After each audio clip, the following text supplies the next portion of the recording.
So we get this question a lot, what are these different types of leases in commercial space?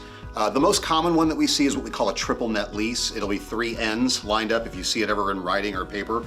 What that really is saying, the nicest way to explain it is you're basically seeing the landlord take the operating expenses, the management, and really kind of the maintenance of what we have like common area space. So common area space could be a lobby in the middle of an office building. It could be a courtyard in an outdoor parking lot or an outdoor space for retail. But basically, anything common area is where all the tenants in a building, they share and use, even including the bathrooms, for example.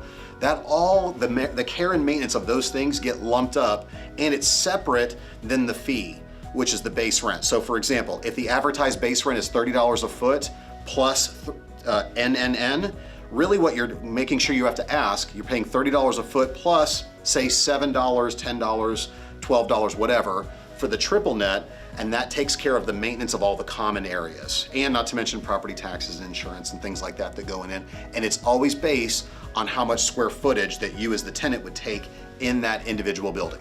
So that's triple net right off the bat.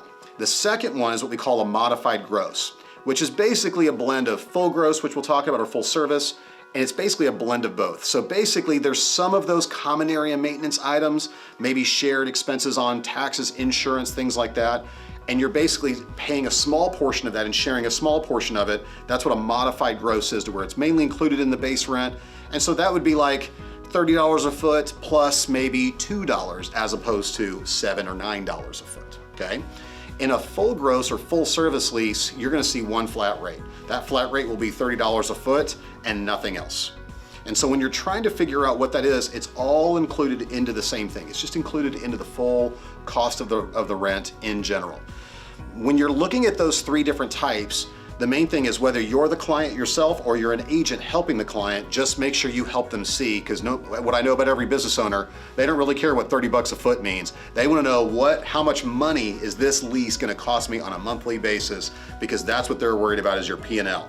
So make sure you calculate that, and those triple nets, we don't miss those triple nets and modified gross additional costs when we're helping our clients calculate what's their overall budget need to be before we move into this new space. So hopefully that helps you. If you have more questions, reach out, because we want to be a part of your portfolio.